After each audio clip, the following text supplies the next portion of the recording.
Hello students, IIT brain में आप सभी का स्वागत। आज फिजिक्स की जिस प्रॉब्लम पे हम डिस्कस करने वाले हैं वो आई-रोडो का प्रॉब्लम 3.4 है। इसका एक पार्ट हम डिस्कस कर चुके हैं, आज इसके पार्ट 2 पे डिस्कस करेंगे। एक बार प्रॉब्लम सुने। Two positive charges Q1 and Q2 are located at the points with radius vector R1 vector and R2 vector. A third charge Q for the force acting on each of the three charges to be equal to 0 is, यानी कि एक Cartesian plane पे R1 vector position पे एक charge Q1 place है और R2 vector position पे एक चार्ज Q2 प्लेस है। हमें एक ऐसे चार्ज Q की वैल्यू कैलकुलेट करनी है जिसे इस स्पेस में एक पोजीशन पर रखा जाए, मान लेते हैं R3 वेक्टर पोजीशन पर रखा जाए, जिससे ये तीनों चार्जेस इक्विलिब्रियम में आ जाए। क्योंकि तीनों चार्जेस पे फोर्स के जीरो होने की बात कही है, क्वेश्चन में मेंशन है for the force acting on each of the three charges to be equal to 0। तो तीनों चार्जेस के ऊपर फोर्स 0 लगेगा, यानी पूरे सिस्टम को इक्विलिब्रियम में मेंटेन करना है। यहां पर एक बात पर पहले ध्यान दें कि इस Q को मैंने Q1 Q2 को ज्वाइन कराने वाली लाइन पे ही प्लेस किया और बाय डिफॉल्ट इसके साइन को जब तक ये कैलकुलेट ना हो जाए मैं पॉजिटिव साइन ही कंसीडर करके सॉल्व करूंगा प्रॉब्लम को। इस Q को लेकर के सबसे पहला जो पॉइंट दिमाग में आ सकता है स्टूडेंट्स के, वो ये है कि इस Q को मैंने इस लाइन पे ही कंसीडर क्यों किया। तो मान लेते हैं अगर मैं इस Q को इस लाइन से बाहर इस पॉइंट पे कंसीडर करता तो रिमेनिंग टू चार्जेस इस पर कुछ इस तरीके से फोर्स एक्सर्ट करते, यानी इस पर लगने वाले केवल और केवल दो फोर्स होते और जो नॉन पैरेलल होते। और हमें पता है बाय कंसेप्ट कि किसी चार्ज पार्टिकल पर या किसी भी पार्टिकल पर, क्योंकि ये डायनेमिक्स का लॉ है, इसमें चार्ज्ड पार्टिकल होना जरूरी नहीं है। एक डायनेमिक्स का जनरल रूल है कि कोई भी ऐसा पार्टिकल जिस पे दो ही फोर्स एक्ट कर रहे हैं और उनका डायरेक्शन सेम नहीं है तो वो कभी इक्विलिब्रियम मेंटेन नहीं कर सकता। दो से ज्यादा फोर्स अगर किसी पार्टिकल पे लग रहे हैं तो वो फोर्स अगर नॉन पैरेलल हो तो भी इक्विलिब्रियम मेंटेन हो सकता है, लेकिन अगर फोर्स की संख्या केवल और केवल दो है और वो पैरेलल नहीं है तो फिर पार्टिकल इक्विलिब्रियम मेंटेन नहीं कर सकता।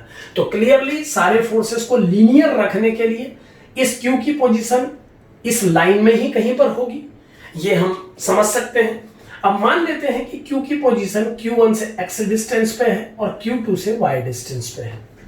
तो जो फोर्स Q पर Q1 एक्सर्ट करेगा, इस डायरेक्शन को I कैप कंसीडर करके जो फोर्स Q1 Q पे एक्सर्ट करेगा, पहले मैं इस Q की इक्विलिब्रियम पर इक्वेशन बना रहा हूं, तो Q1 Q पर जो फोर्स एक्सर्ट करेगा वो होगा k Q1 Q upon x square with minus i sign, और Q2 Q पर जो फोर्स एक्सर्ट करेगा वो होगा k Q2 Q upon y square plus i sign, and this should be equal to 0 i cap. क्योंकि ये particle Q equilibrium में है इसीलिए इस पर लगने वाला नेट फोर्स 0 होना चाहिए। अब इस इक्वेशन को अगर सॉल्व किया जाए, यानी I के कोफिशिएंट दोनों ओर कंपेयर किए जाएं, तो k Q1 Q by x square minus plus k Q2 Q by y square should be equal to 0। अब इसे अगर इक्वेट करें, एक को लेफ्ट ले जाए एक को राइट, तो k Q1 Q by x square is equal to k Q2 Q by y square. So x over y is Q1 root over Q2 root. एक इक्वेशन हमें मिल गई इस Q को इक्विलिब्रियम में मेंटेन करके। अब चूंकि तीनों को चार्ज को इक्विलिब्रियम में मेंटेन करना है तो ऐसी ही एक इक्वेशन Q1 पर लगने वाले फोर्सेस पे बनाते हैं। Q1 पे जो फोर्स एक्सर्ट करेगा वो हो जाएगा k Q1 over x square with I cap, और Q1 पे जो फोर्स एक्सर्ट करेगा वो होगा k Q1 upon x plus y square i cap, और ऐसे जीरो वेक्टर के इक्वल होना चाहिए। अब दोनों ओर कोफिशिएंट कंपेयर करने पर, क्योंकि जीरो वेक्टर को 0 आई कैप कंसीडर किया जा सकता है, तो I के कोफिशिएंट कंपेयर करने पर k Q1 over x square plus k Q1 over x plus y square is equal to 0, implies that k Q1 over x square is negative k Q1 Q2 over x plus y square. अब ये Q1 और k को cancel करने के बाद Q की value आ गई minus Q2 into x upon x plus y whole square. x upon x plus y whole square into Q2 equal to Q। ये x upon x plus y को calculate करने के लिए इक्वेशन 1 की तरफ चलते हैं। x न्यूमरेटर में है हमारे पास, डिनोमिनेटर में दोनों का सम चाहिए, तो कंपोनेंडो डिविडेंडो प्रिंसिपल से लेफ्ट में x को रहने दीजिए और डिनोमिनेटर में x और y का सम कर दीजिए, और जो लेफ्ट में किया है वही राइट में कीजिए।